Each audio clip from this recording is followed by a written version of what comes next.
if a guy has been jerking off to Pornhub for like 8 years before he ever sees a real woman in bed, like he's not used to paying attention to the same image for 30 minutes, 40 minutes, 10 minutes even. So obviously he's going to have some problems, and like we could get into that later if you want, but like, you know, like training the mind is like a pretty fundamental, almost meditative thing to just be able to train your mind to focus on one thing.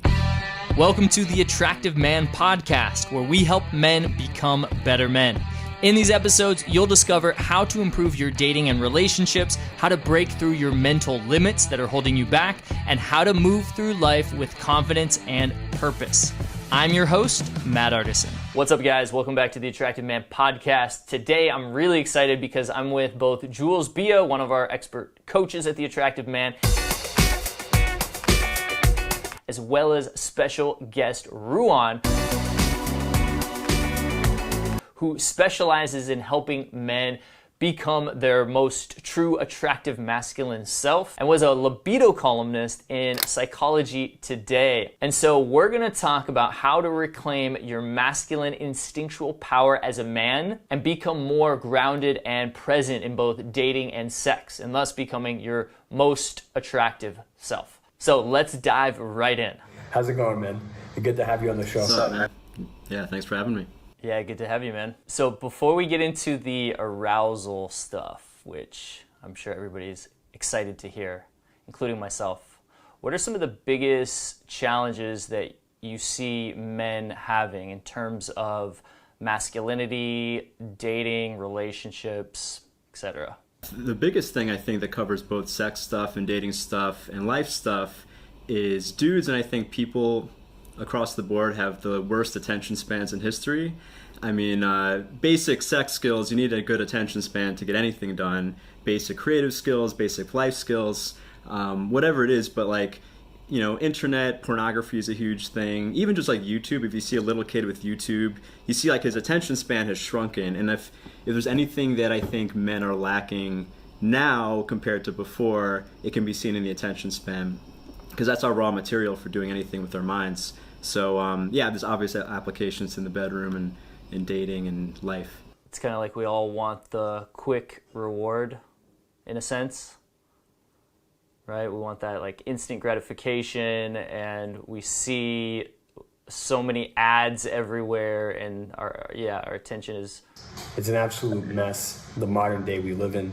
I was listening to this podcast about a month ago talking about how Google and Apple actually somehow program the phones to almost hypnotize you, to get you addicted, but not just with the notifications, but it's taking this it's taking this bio data or something, I can't remember the name, but it's taking this data so they have all of our data charted out of our attention span, our emotions and stuff. Somehow it can sense your emotions. It was really creepy. And it's literally designed to just make you a numbed out slave. Yeah, because they have your attention, they can sell you shit, they can put ideas in your head, whatever. I mean, it's usually for money.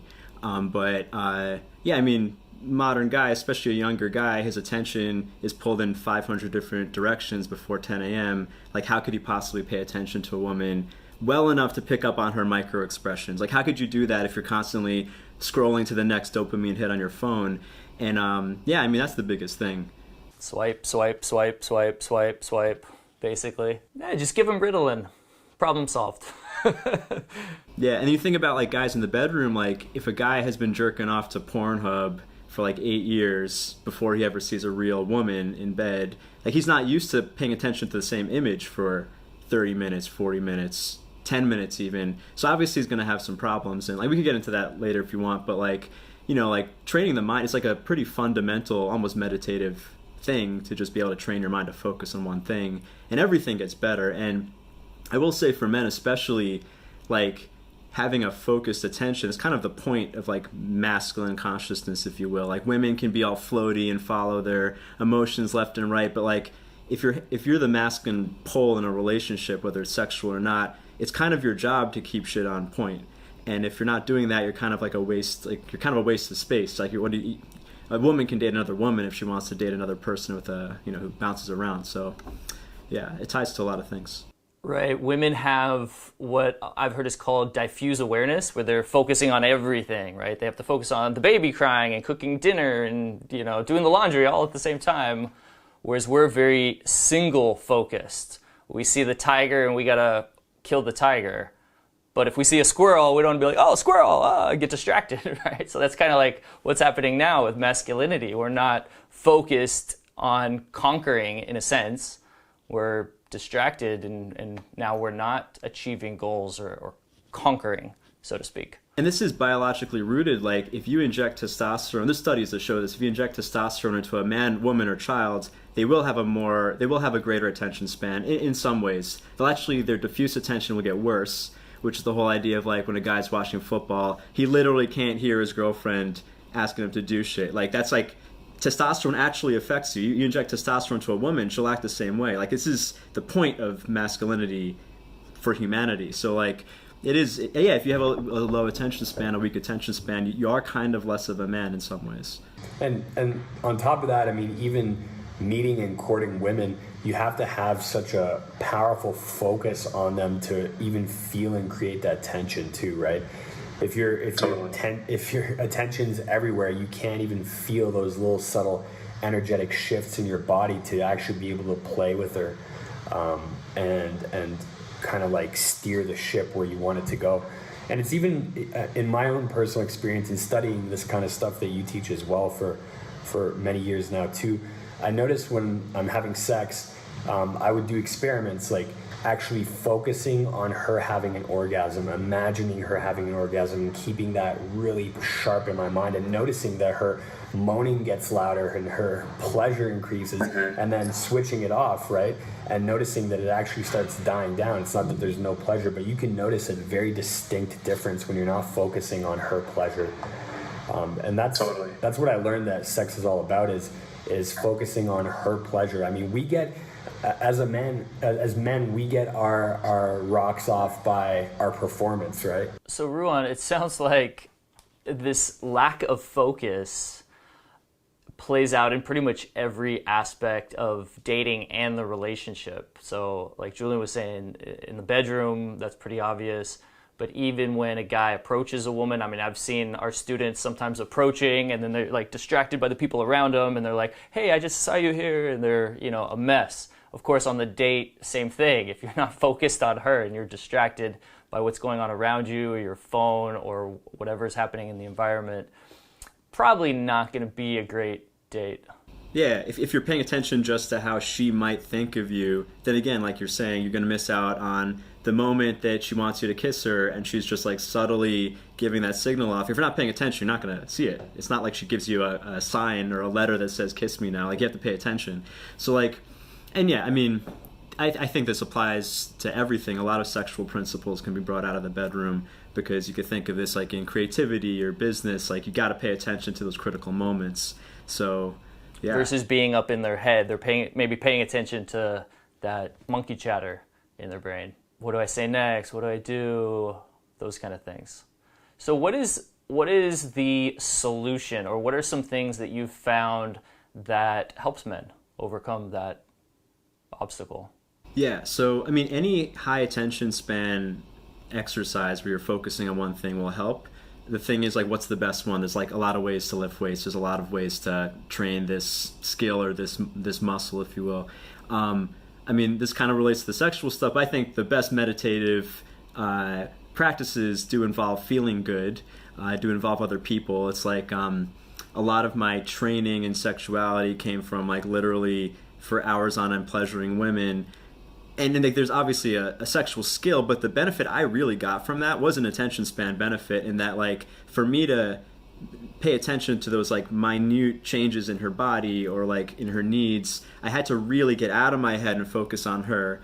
And this, like, if you're sitting and meditating on a rock, you can start thinking about whatever bullshit and no one's going to notice. But if you are touching a woman's body and then you start thinking about football or something, or like your taxes or your worries or what she thinks of you, she'll know, and she'll get pissed off if she's honest. Like, she'll feel shitty. She'll give you that negative feedback. So it's almost a way to, I mean, I think the pursuit of being a great lover has so many benefits that have nothing to do with women, and this is one of them. Like, I learned how to increase my attention span in the presence of women who would give me shit if I didn't pay attention. So like it kind of kept me honest as opposed to, yeah.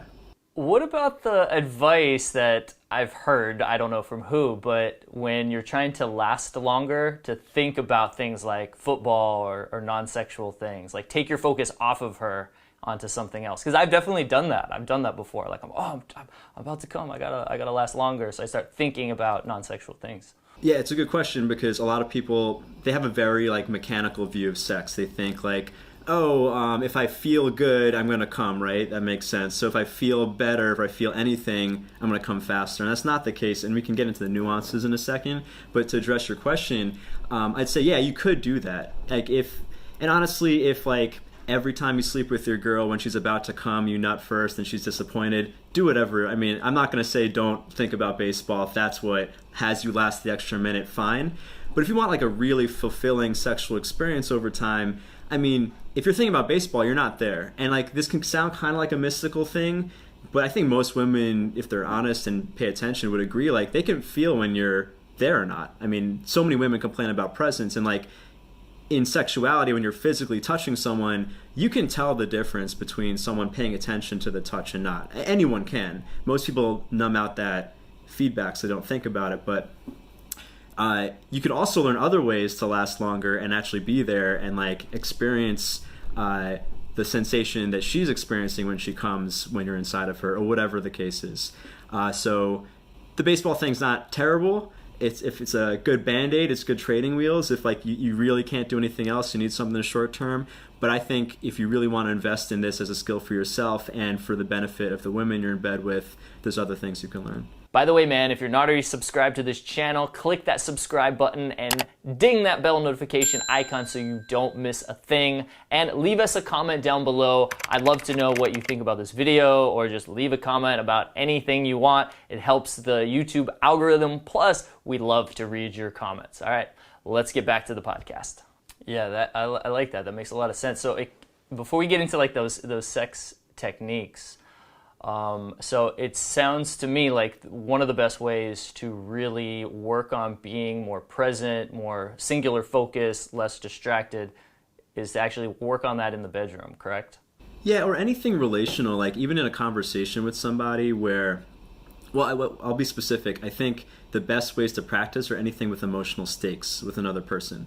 If you can meditate on a mountain and like do that, great. But honestly, if that's the state you're in, you probably maybe don't care about this stuff, or like, you know, like if you're having trouble paying attention, or your attention is atrophied from porn or YouTube or whatever, or clickbait, whatever. I mean, when you're in the presence of a woman, nothing's going to keep, or anybody, nothing's going to keep you more honest than the feedback of a real person. And if you're a straight guy who likes women, what better thing to pay attention to? Like, there's always something that you could become more interested in with anything, but like, if you like to date women, the most positive feedback you're going to get is from paying attention to a woman, I think. Unless there's something else that you really find, you know, that sensational, then fine. But I think people is it. So when you say paying attention to her, do you mean like reading her signals? Like she scratched the back of her neck. Maybe that's an indicator of interest or of nervousness from her. Things like that, like eye contact. We're kind of talking about intuition now. So, I mean, this has been written about a lot by like guys like Malcolm Gladwell and Dave Kahneman, like this ability to thin slice. Like 1/3 of our brain is meant for reading emotional cues. That's why we can read, you know, we're pack animals. We're supposed to be able to sync emotions really easily. So very simply, if you pay attention to a person, not even trying to like read them for a specific tell, but just like really pay attention to, it might start with details like what their hands are doing. You might start noticing like eye movement behaviors or anything, not even judging it, not trying to be like, oh, this hair touch means she's 66% more likely to kiss me. Like, no, don't think about that. Just notice, right? Just notice, pay attention. Like everyone knows what it means to pay attention. And then the other thing to notice is how you feel. So like, if every time she accidentally bumps into you, like, and you notice, like, that's the 3rd time she bumped into me. I don't know what it means, but I'm getting a little aroused. There's a really good chance that she's giving you some sexual cue, and maybe if you had a video camera, you can see exactly what it is. But the cool thing is you don't actually need to know how to do all those things, because our limbic system of our brain can read what she's doing and tell you what it means by feeling. like you pay attention to someone long enough, you're going to sync up emotions. That's kind of like why if you watch a public speaker and they're nervous, it feels like gross. Why? Because you pay attention to them, they're now making you feel nervous, and no one likes to feel nervous. You pay attention to someone who's confident, it doesn't matter what they're talking about. You feel confident just paying attention to that guy because our emotional state syncs. So if you're paying attention to a woman and you're starting to feel like pulling away, maybe you said something by accident that turned her off. Maybe there's something you did. If you start noticing, I don't know why, but I really feel like stepping into her space, maybe a little bit closer than seems okay, but I keep getting that feeling. Not to say that 100% means that you should step closer to her, but there's a pretty good chance, unless you're a sociopath, if your limbic system works, those cues mean something. And like, if you're totally numbed out, the first times you start listening to your feelings from what you get from paying attention to a person, they might be a little off. Like your emotional calibration might be rusty. But if you test it in a safe way, like you don't just go around grabbing tits because you thought that might be interesting, but you're like, oh, like I'll step a little bit closer. Let's see what the feedback is positive. You can learn how to trust, and like it's not hard to regain because it's a nature-given ability to read people. Like when you get that ability back, you can have maybe not 100% accurate confidence, but maybe 98% confidence that when you feel like kissing her, she's giving you a signal to kiss her, and then you don't have to worry about rejection for the most part. Yeah, I always tell guys that. They always say, when's the right time to kiss her? It's usually when you start thinking about, should I kiss her? Right? Because you're feeling that. You're like, oh, wait, there's some sexual tension here. So what about guys that would say they get stuck in their head, right? Like you're saying all these things like pay attention to your body, pay attention, what she's doing, and just, noticing things. But what about guys that are just like worried about what to say or what to do next? Maybe they're trying to be in touch with her and themselves, how they're feeling, but they keep going back to their head. Yeah. I would focus on what you can control. So like, let's say a basic example, you're too afraid to speak to women, and like obviously in the presence of a woman, you'd be so overloaded with all that stimuli that like you just spaz out, and like you can't read any cues. Like your attention span's this big, she's giving you this much information, obviously you fry.